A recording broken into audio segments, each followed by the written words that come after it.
भूकंप एक प्राकृतिक आपदा है जो बहुत बड़ा विनाश ला सकती है और लोगों की जिंदगी पर बहुत बुरा असर डाल सकती है। ये तब आते हैं जब पृथ्वी के टेक्टोनिक प्लेट्स अचानक हिलते हैं और साइज्मिक वेव्स के रूप में ऊर्जा रिलीज करते हैं। ये वेव्स पृथ्वी की परतों से होकर ट्रैवल करती है, जिससे जमीन हिलने लगती है। भूकंप के बारे में बेसिक जानकारी होना आपदा प्रबंधन के लिए बहुत जरूरी है। भूकंप की इंटेंसिटी अलग अलग हो सकती है, जिसे रिक्टर स्केल पर मापा जाता है। इस स्केल पर मैग्नीट्यूड जितनी ज्यादा होगी, भूकंप उतना ही तेज होगा। भूकंप के इफेक्ट्स हल्के कंपन से लेकर बहुत ज्यादा विनाशकारी भूकंप के झटके तक हो सकते हैं, जिससे इमारतें गिर सकती हैं, भूस्खलन हो सकते हैं और सुनामी आ सकती है। भूकंप का असर न सिर्फ उसकी मैग्नीट्यूड पर निर्भर करता है, बल्कि जनसंख्या घनत्व, बिल्डिंग कोड्स और प्रभावित इलाके के भूगर्भ विज्ञान जैसे फैक्टर्स पर भी निर्भर करता है। जिन इलाकों में इमारतें अच्छे से नहीं बनी हैं और इंफ्रास्ट्रक्चर कमज़ोर है, वहाँ नुकसान और जान माल का जोखिम बहुत ज़्यादा होता है। भूकंप और उसके संभावित परिणामों को समझकर लोग और समुदाय रिस्क्स को कम करने और खुद को मजबूत बनाने के लिए प्रोएक्टिव स्टेप्स ले सकते हैं। भूकंप की तैयारी के बारे में सबसे चुनौतीपूर्ण पहलुओं में से एक है उनका अप्रत्याशित होना। कुछ प्राकृतिक आपदाओं जैसे हरिकेन्स, जिन्हें ट्रैक और फोरकास्ट किया जा सकता है, के विपरीत भूकंप अचानक और बिना किसी चेतावनी के आते हैं। हालांकि वैज्ञानिक भूकंप प्रवण क्षेत्रों की पहचान कर सकते हैं और हिस्टोरिकल सेस्मिक एक्टिविटी का अध्ययन कर सकते हैं, लेकिन भूकंप के समय, स्थान और तीव्रता की सटीक भविष्यवाणी करना एक वैज्ञानिक चुनौती बनी हुई है। यह अप्रत्याशितता निरंतर तैयारी के महत्व को रेखांकित करती है, क्योंकि भूकंप कभी भी आ सकता है।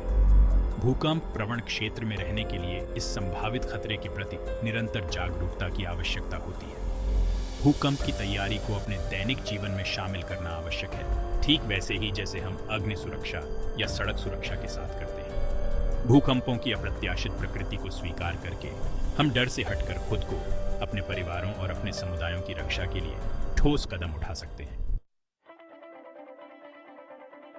भूकंप के इम्पैक्ट को कम करने की कुंजी तैयारी में निहित है। प्रोएक्टिव स्टेप्स उठाकर व्यक्ति और समुदाय इस प्राकृतिक आपदा के प्रति अपनी वल्नरेबिलिटी को काफी हद तक कम कर सकते हैं। तैयारी के सबसे महत्वपूर्ण पहलुओं में से एक है अपने परिवार के लिए भूकंप सुरक्षा योजना बनाना। इस प्लान में आपके घर के भीतर सुरक्षित स्थानों की पहचान करना, इवैक्यूएशन रूट्स स्थापित करना और परिवार के सदस्यों के अलग होने की स्थिति में एक मीटिंग पॉइंट निर्धारित करना शामिल होना चाहिए। उतना ही महत्वपूर्ण है एक इमरजेंसी किट तैयार करना, जिसमें पानी, न खराब होने वाला भोजन, एक फर्स्ट एड किट, एक टॉर्च, एक सीटी और एक बैटरी पावर्ड रेडियो जैसी आवश्यक सप्लाईज हों। यह किट आसानी से एक्सेसिबल होनी चाहिए और एक डेजिग्नेटेड लोकेशन में रखी जानी चाहिए, जो परिवार के सभी सदस्यों को पता हो। एक इमरजेंसी प्लान और किट के अलावा भूकंप की तैयारी के लिए अपने घर को सुरक्षित करना आवश्यक है। सरल स्टेप्स संभावित खतरों को कम करने में महत्वपूर्ण बदलाव ला सकते हैं। अपने घर के भीतर संभावित खतरों की पहचान करके शुरू करें, जैसे भारी फर्नीचर, शीशे और ऐसी वस्तुएं जो गिर सकती हैं और चोट का कारण बन सकती हैं। ब्रैकेट्स, लैचेस या स्ट्रैप्स का उपयोग करके इन वस्तुओं को दीवारों पर सुरक्षित करें। भारी वस्तुओं को निचली शेल्फ्स पर रखना भी उचित है। अपने घर की स्ट्रक्चरल इंटेग्रिटी पर पूरा ध्यान दें। यदि आप एक पुराने घर में रहते हैं, तो इसकी भूकंप प्रतिरोधकता का आकलन करने और रेट्रोफिटिंग ऑप्शंस तलाशने के लिए किसी योग्य प्रोफेशनल से सलाह लें।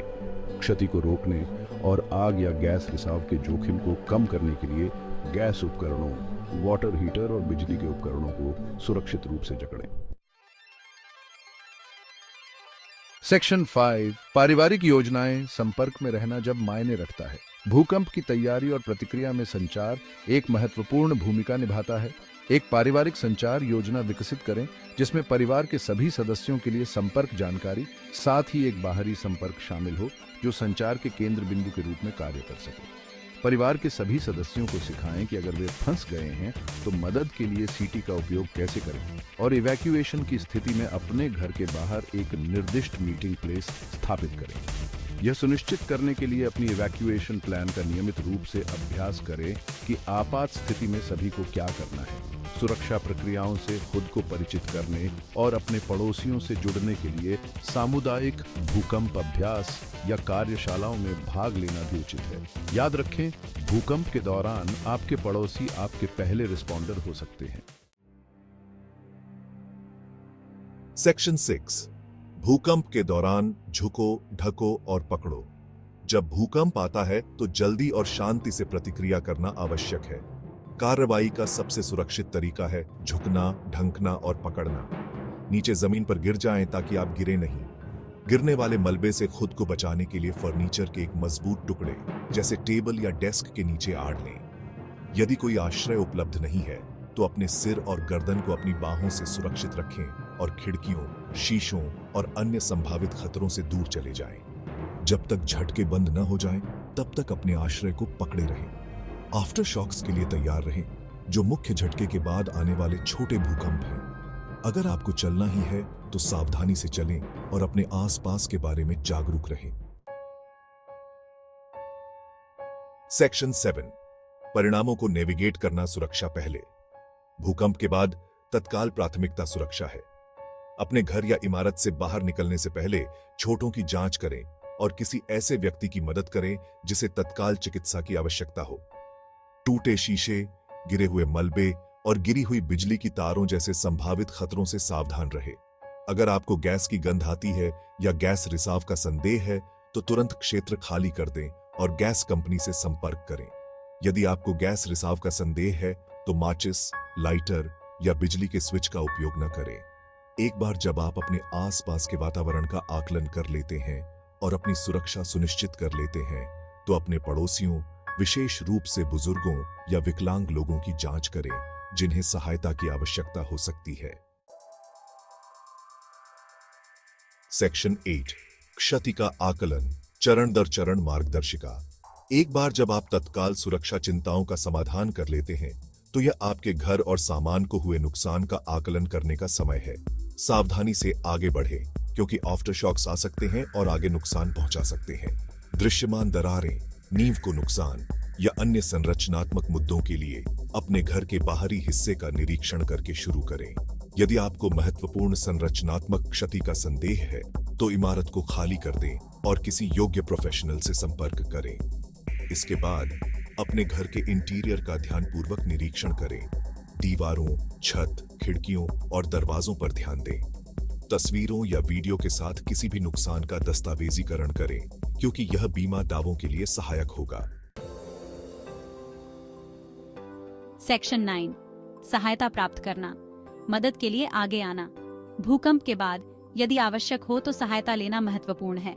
यदि आपको चिकित्सा की आवश्यकता है, यदि आपका घर असुरक्षित है या यदि आपको कोई अन्य अत्यावश्यक आवश्यकता है तो आपातकालीन सेवाओं से संपर्क करें।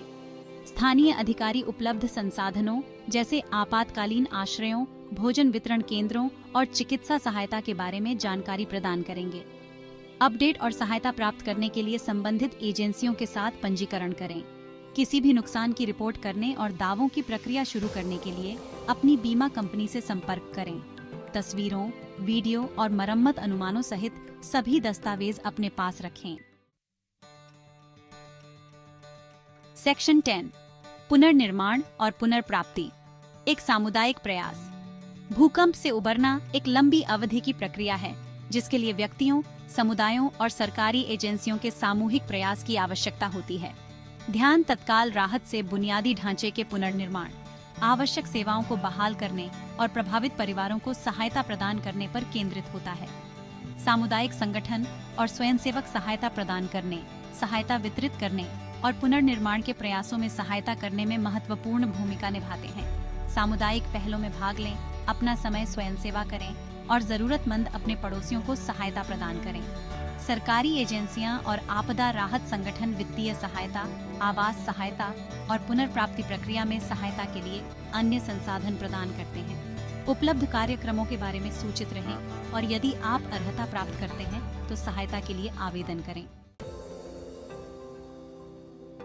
सेक्शन 11, भूकंपों से सीखना, एक सुरक्षित भविष्य का निर्माण। भूकंप प्रकृति की शक्तिशाली शक्तियों और तैयारी के महत्व की स्टार्क याद दिलाते हैं। प्रत्येक भूकंप मूल्यवान सबक प्रदान करता है जो हमें बिल्डिंग कोड में सुधार करने, बुनियादी ढांचे को मजबूत करने और आपदा प्रिपेयर्डनेस स्ट्रैटेजीज को बढ़ाने में मदद कर सकता है। पिछले भूकंपों का अध्ययन करके वैज्ञानिक और इंजीनियर जमीनी गति, भवन व्यवहार और विभिन्न शमन उपायों की प्रभावशीलता में अंतर्दृष्टि प्राप्त कर सकते हैं। यह ज्ञान अधिक लचीला बुनियादी ढांचे और सुरक्षा को प्राथमिकता देने वाले बिल्डिंग कोड के विकास को सूचित करता है। भूकंप सामुदायिक लचीलापन और सामाजिक जुड़ाव के महत्व को भी उजागर करते हैं। एक साथ काम करके, एक दूसरे का समर्थन करके और पिछले अनुभवों से सीखकर हम मजबूत, सुरक्षित समुदायों का निर्माण कर सकते हैं जो भविष्य की चुनौतियों का सामना करने के लिए बेहतर तरीके से तैयार हैं।